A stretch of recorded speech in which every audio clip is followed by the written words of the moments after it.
Hey, what's going on, everyone? Greg here, and new year, new Apple rumors and leaks, and today we have a juicy one going over one of the most hotly anticipated Apple products for 2021, and that, of course, would be Apple's next generation 14-inch and 16-inch MacBook Pro, complete with a brand new redesign, mini LED displays, and of course, a next generation Apple Silicon chip that will bring even more power to Apple's laptop lineup. So, without further buildup, let's go over the new rumors and everything we can expect about the brand new MacBook Pro and possibly a little update to the MacBook Air.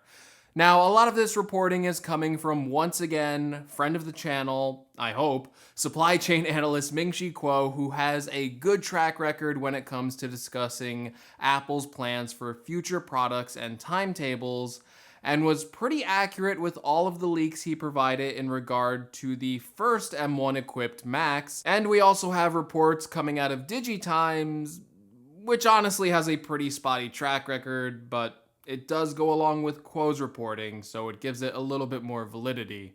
Now, Kuo said in July that Apple will bring out a completely redesigned MacBook in the form of a reduced bezeled 14-inch and 16-inch laptop, meaning the slight refresh we got to the 16-inch MacBook Pro in 2019 was just a one-time change, and these future MacBooks will get an even bigger reduction in the bezel around the display, possibly mimicking how the iPad Pro looks with its rounded corner display. As for other design changes, we really don't know too much at this point, besides the fact that the displays are going to get bigger on the smaller 13-inch model, moving up to a 14-inch display, and it should be around the same size or similar body size to the current 13-inch model. But Kuo did say to expect a redesign, meaning that certain elements of the MacBook Pro should be changed, especially considering that the MacBook Pro has looked exactly the same since 2016. If I was to guess what changes Apple could make,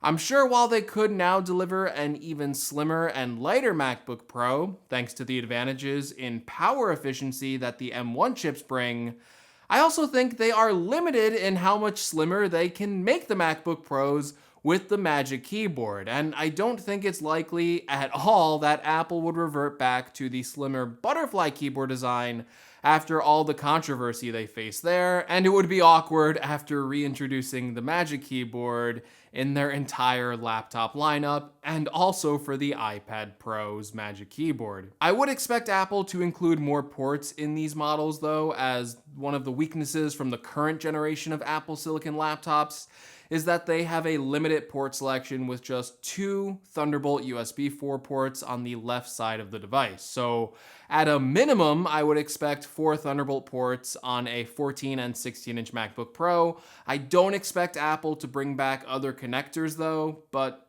the only one I can possibly see them bringing back, it's probably not happening, but I could see them bringing back an SD card slot. Again, that's probably just wishful thinking on my part, and I would just love to have a built-in SD card slot available on my Mac again. Maybe if we wish hard enough, it'll be there, but probably not likely. Still, Apple has a lot of room to play around here with the design and what kind of form factors they can actually ship now thanks to the M series of chips. Even something radical for Apple like a touchscreen Mac. And I personally think it is totally on the table for them. And even though they said they didn't design macOS Big Sur with touchscreens in mind, I mean, just look at the control center and the spacing of the menu items. This thing looks like something that was designed to be good with a hybrid interface of touch and mouse controls. And if they add a touchscreen, they can get rid of the touch bar, which I feel like won't be on the next generation of Apple Silicon Macs anyway. But again, this is just speculation on my part, and I have no inside knowledge that Apple is planning to make any of these design changes. As for what we know that Apple is planning to bring to the new Macs is a mini LED display, which is reported on by Kuo and DigiTimes. Mini LED display technology, as I discussed in my recent iPad rumor video, is a display technology that will be making its way to a lot of Apple's products this year. And mini LED displays allow the backlighting of the display to be much more precise, with hundreds or thousands of smaller LED backlighting, so they can turn the backlighting on or off in certain areas rather than just having one big backlight for the entire display. This would lead to a few benefits for these displays, including increased brightness, improved contrast, richer colors, better black levels, and the ability to properly view HDR content on the Mac's display. And I can see this possibly being pitched as a way for video editors to get an all-in-one solution to be able to view and edit HDR video. Furthermore, DigiTimes also expects Apple to eventually roll out this mini LED display technology to even their budget line of laptops, with DigiTimes saying a mini LED MacBook Air is coming out in 2022. Now, while mini LED sounds great and design changes are welcome, I think most of us really just want to see what Apple is capable of with their next generation chip design in the form of an A1X or possibly just jumping to an A2 processor. Now, in the last video I did on these Macs, I told you that Mark Gurman from Bloomberg had a report on some ambitious plans Apple had for the next generation of these M series chips. Currently, Apple is planning for chips with as much as 16 high performance cores and 4 energy efficient cores for these laptops, and that would make it a 20-core design. For reference, the current 16-inch Intel MacBook Pro maxes out at 8 cores. If Apple can actually ship this chip and make it in high enough yields, it would probably just blow the lid off the previous generation of Intel MacBook Pros, and honestly, it would be quite a feat, and I can't even imagine the performance of a chip design like that and what kind of power that would give us. With that being said, that's their ambitious chip design plan, and while Apple is planning for it, it doesn't mean they will hit their ambitious goals, and they have backup plans for other chip designs, with Gurman saying they have plans for chip designs with 12 high-performance cores, and possibly even as low as 8 high-performance cores. For reference, the current M1 equipped Macs come with 4 high-performance cores and 4 energy-efficient cores. So even if we're just looking at 8 high-performance cores in this M1X, it would still be possibly around double the multi-core performance that we are currently getting out of the current M1 Max, which is already beating out computers like the Intel 16-inch MacBook Pro.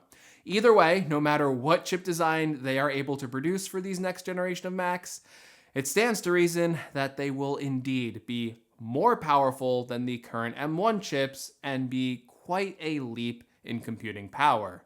The biggest question for these chips for me, at least, is what kind of memory configurations we will be able to have in them, because currently the low-end entry-level M1 Macs max out at 16 gigabytes of memory, and these next generation of higher-end Macs are going to need memory configurations much higher than that. Right now, you can get a 13-inch model with 32 gigabytes of memory and a 16-inch model all the way up to 64 gigabytes of memory. I really can't see Apple going backwards with these upgrades and reverting to a 16-inch with 32 gigabytes of memory. So I'm thinking they will at least offer configurations on the 16-inch to up to 64 gigabytes, and then on the 13-inch they could offer something lower like 32 gigabytes of memory, because that's what it is already replacing.